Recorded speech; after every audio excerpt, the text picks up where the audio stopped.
Shikues, nderuar, ditët e fundit ka patur një debat të zgjeruar ndoshta për pjesëtar që kanë qenë pjesë të sigurimit të shtetit dhe aktualisht mbajnë poste, detyrat ndryshme publike. Për diskutuar mbi këtë çështje kam ftuar në studio zotin Nebil Çika, që është kryetar i shoqatës antikomuniste të përndjekurve politik. Përshëndetje, faleminderit që në studio. Faleminderit për ftesën, përshëndetje ju. Sikur se thash, ka patur një shqetësim në rritje në këto ditë dhe më konkretisht është bërë ditur se janë 4 emra ndër prokurorët dhe gjyqtarët që kanë dosje si ish bashkëpunëtor të Sigurimit. Si e keni parë këtë çështje? Ka qenë shqetësim për opinionin publik, në fakt për ne ka qenë shqetësim i përhershëm. E kemi ngritur në mënyrë të vazhdueshme, kemi kërkuar pastrimin e autorëve të krimeve të komunizmit, që janë krime kundër njerëzimit dhe gjenocid, janë krime të rënda që nuk parashkruhen, pra këta janë autorë krimesh. Dhe një pjesë e tyre janë pjesë e sigurimit shtetit, por nuk janë vetëm ta. Janë edhe hetus, prokuror, gjykatës që kanë dhënë vendime politike, të cilët kanë kryer krime, përderisa dënimet politike, nga ekzekutimet deri tek kulakët apo të tjera që janë format persekutimit në diktaturën komuniste, merreshin pikërisht në këta njerëz, këta janë edhe autorë krimesh. Është e njohur botërisht me rezoluta, me ligjet ndërkombëtare që krimet e komunizmit janë krime kundër njerëzimit dhe gjenocid, të cilat dënohen sipas të drejtës ndërkombëtare, po edhe sipas të drejtës shqiptare, pra kushtetës shqiptare. Ka një nxehje, po të themi, të situatës në opinionin publik për shkak të denoncimit nga ana e opozitës të njërit prej antarëve të KLP-s, si bashkëpunëtori. Është për Bujar Sheshin. Bujar Sheshi, si Bujar. Në fakt, ne si shoqatësi të përndjekur politik e kemi denoncuar Bujar Sheshin që kur u kandidua. Kemi thënë që ai ishte, para se zbuloi që ishte një bashkëpunëtor i sigurimit të shtetit, ishte një punonjës. Megjithatë ai e ka mohuar nga ana e tij. Sigurisht ajo është e drejtë, po ai edhe pse ka mohuar atë, ai ishte një punonjës i sigurimit të shtetit, pra ishte një oficer i sigurimit të shtetit, dhe nuk e shoh diferencën bile puna e bashkëpunëtori në hallkën e sigurisht hallka e fundit më ordinere, pra ishin oficerët ata që i bënin në shumicë raste me dhunë, me material shtrëngues bashkëpunëtorët, pra nuk ka pse të diskutohet aq shumë pse ishte bashkëpunëtor kur ai është një punëtor i sigurimit të shtetit. Ka qenë pjesëtar i jetësisë së sigurimit të shtetit në Fier, ka dënuar njerëz, ka jetuar njerëz, pra është një atje ka mbaruar shkollën e sigurimit të shtetit, shkollën e lartë. Pra është qenia e tij në drejtimin e sigurimit të shtetit është një e provuar edhe pa qenë pjesa e bashkëpunëtorit. Pjesa e bashkëpunëtorit pastaj e rëndon situatën, dhe ajo që e ka rënduar atë është fakti që ai ka gënyer apo ka mashtruar në formularin e deklarimit. Këtu kapet dhe ana ligjore. Por në fakt ai duhet të ishte ndaluar si punonjës i sigurimit të shtetit. Në të parë dhe pastaj të hapej kjo puna e bashkëpunëtorit. Ekziston rruga ligjore për shkarkimin në rast se vërtetohet e gjithë kjo, ka patur një debat në rast se ka legjislacion mjaftueshëm apo jo? Legjislacioni në fakt ta kanë bërë një në fillim kur bën ligjin e vetikut, parashikuan që autorët e krimeve të komunizmit mos të ishin pjesë. Sigurimi, prokuror, gjyqtar, nivelet larta të qeverisë të diktaturës komuniste, por ajo është mangur, po themi, me ligj. I vetmi po themi akt ligjor apo dispozit ligjore është që kapen tani është mashtrimi ose gënjeshtra në deklarimin, vetë deklarimin, edhe ai nuk ka thënë që unë kam qenë bashkëpunëtor. Kjo e penalizon direkt, jo vetëm e heq, po edhe ka pasoja penale deri në burg. Gjoba të rënda deri në burg. Keni dieni për persona të tjerë? Sigurisht që kam dieni për persona të tjerë, jo vetëm në gjyqësor. Ne kemi një rikthim të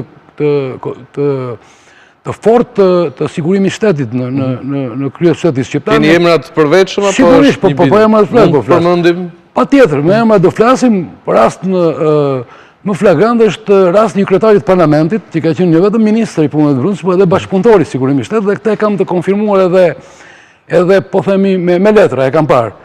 Unë i kam kërkuar autoritetit hapjes dosjeve, në cilësinë e kryetarit të shoqatës, por edhe gazetarit, i kam kërkuar hapjen e dosjeve për 140 deputetët e Parlamentit të Shqipërisë, më ka kthyer një përgjigje të pjesme, ku disa persona, domethënë, jo aq sa janë,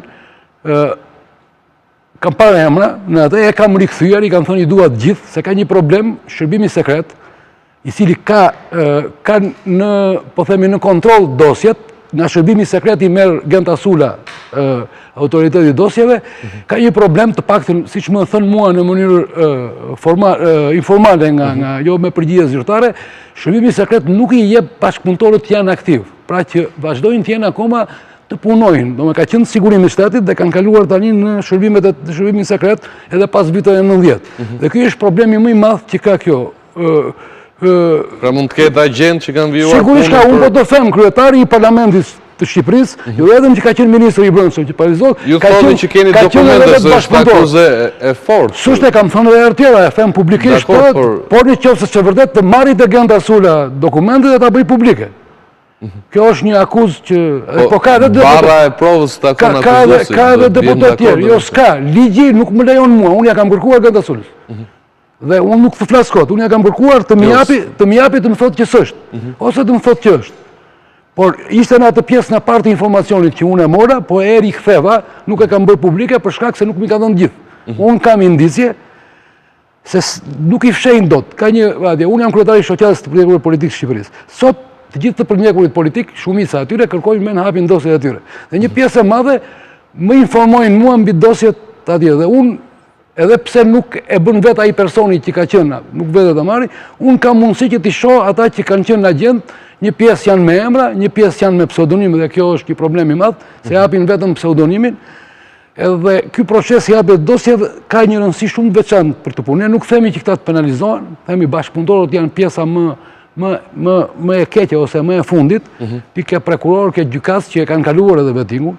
Ju dëgjuat ju pjetët për 4 veta, zonja Gentasula e ka fjalën për ata që e kanë kaluar vettingun. Pra që ajo ju ka dhënë dokumentacion komisionit dhe komisioni nuk i ka marrë parasysh ato dokumenta që i ka çuar autoriteti për informimin e dosjet. Gjithsesi, ata shqyrtojnë dhe besueshmërinë e dokumentit kanë përshtypjen. Nuk kanë ata drejtë sigurojnë. Nëse autoriteti u jep, ata automatikisht duhet ta djegin. Nëse ai ankohet, pastaj e çon gjykata apo në prokurori.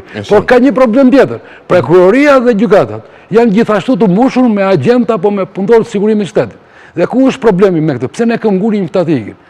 Këtu ka një goditje shumë të fortë ose një kontroll të demokracisë. Demokracia shqiptare është e paralizuar. Shërbimi sekret aktual apo shërbime tjera, ish oficer sigurim në vite, që kanë bjenim mbi dosjet e sigurimit shtetit, pra në qoftë se një gjyqtar, një deputet, një prokuror, një drejtor bordi, ndoshta në qeveri, është agent i sigurimit shtetit apo është punëtor i sigurimit shtetit, ai është në presion të shërbimit operativ dhe vendimarrja e tij varet shumë nga personi që ka dieni në dosje. Janë ish oficerët që i kanë rekorduar, po dhe të tjerë që kanë parë arkivin atje, politikanë të nivelit lartë, ish ministra dhe kryeministra e kanë gjithë databasin.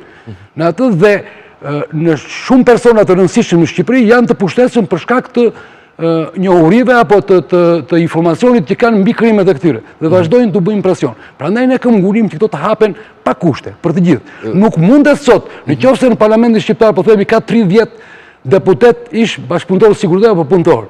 Shërbimi sekret ka në dorë vendimarrjen. I thret një nga një, thot ose do ju nxjerrim kë keni pushkatuar, keni spionuar, keni vrarë. Pra demokracia është në trysni.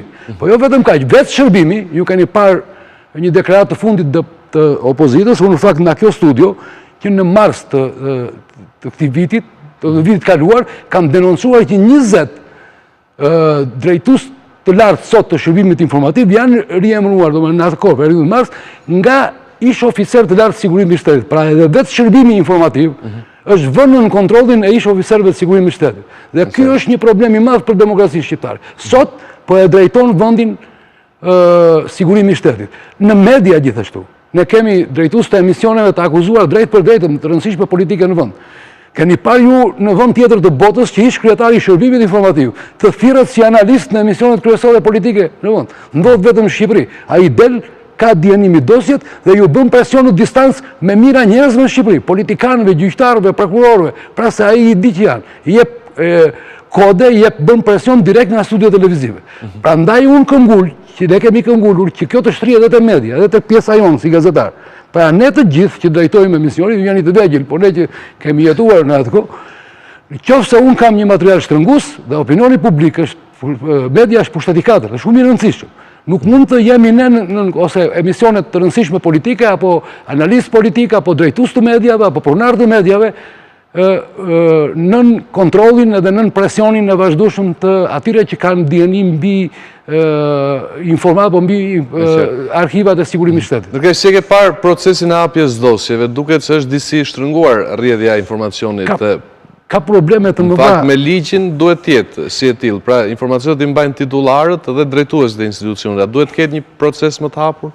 Procesi, unë kam kritikuar procesin që në fillim edhe ligjin, kur u bë, ka një problem të madh, e gjithë, po themi bara, e gjithë Rusia shkon mbi hallkën e fundit, mbi bashkëpunëtorët, jo mbi punëtorët e sigurimit shtetit.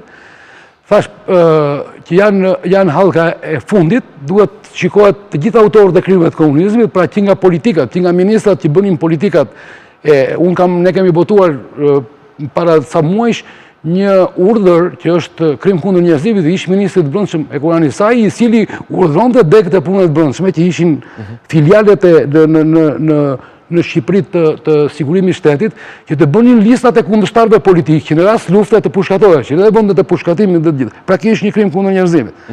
E kemi kërkuar dokument, unë e kam faktëmisht e kam gjetur në original, por e kam kërkuar zyrtarisht dhe nuk më jep shërbim informativ. Sigurisht që është, se ka qenë ministri i brendshëm. Ka probleme tjera, nuk jepen bashkëpunëtorët. U jepen me pseudonime, nuk u jepen njerëzit që i ka dëmtuar. Ligji nuk e lejon. Në fakt shërbimi nuk e jep, thash, ka një arsyetim absurd, më shton mua nga drejtuesit e